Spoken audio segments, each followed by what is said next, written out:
Good afternoon, it's Brian Stevens with eXp Realty. Thanks for tuning in. What is the new buyer-broker agreement?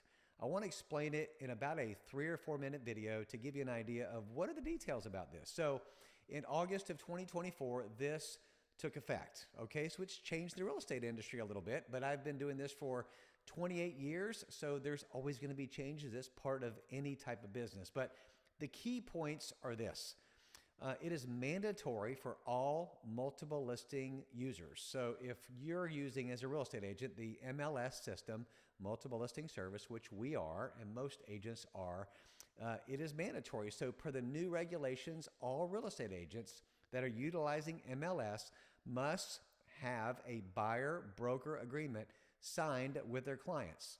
Now, what does this do? So this is going to spell out clear specifications that aim to establish really the expectations between the buyer and the seller regarding representation, services provided, and compensation. So the sellers are no longer required to offer commission to the buyer's agent in MLS. So that means that you as the buyer have to sign a separate agreement with the buyer's agent to secure representation. So this agreement there's probably a handful of them out there, and they're all a little bit different, but basically it's going to be your names, the dates of representation, whether it's a month, whether it's a one house, two homes, maybe it's multiple homes, or a longer time frame, 90 days, whatever you agree to with your agents.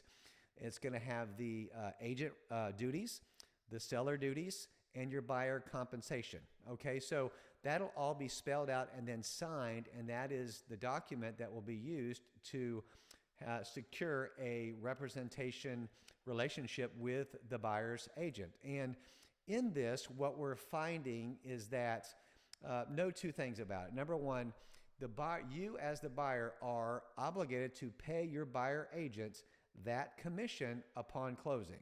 Okay, that's what that really means. So if it's a 2.5% agreement, you as the buyer are obligated to pay your buyer's agent 2.5% commission at time of closing.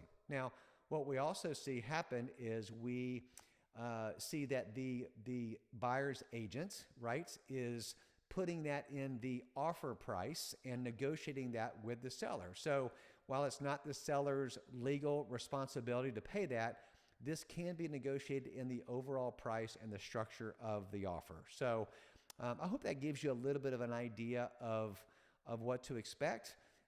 Again, it's another form to sign. Things are always changing. And what you want to do is make sure that you're working with a good real estate agent that has explained this to you. If you have other questions, we can go into more detail, and would love to help you out. Just remember this, whether selling or buying, you got to call Brian. All my contact information is below. Would love to connect with you. Have a good day.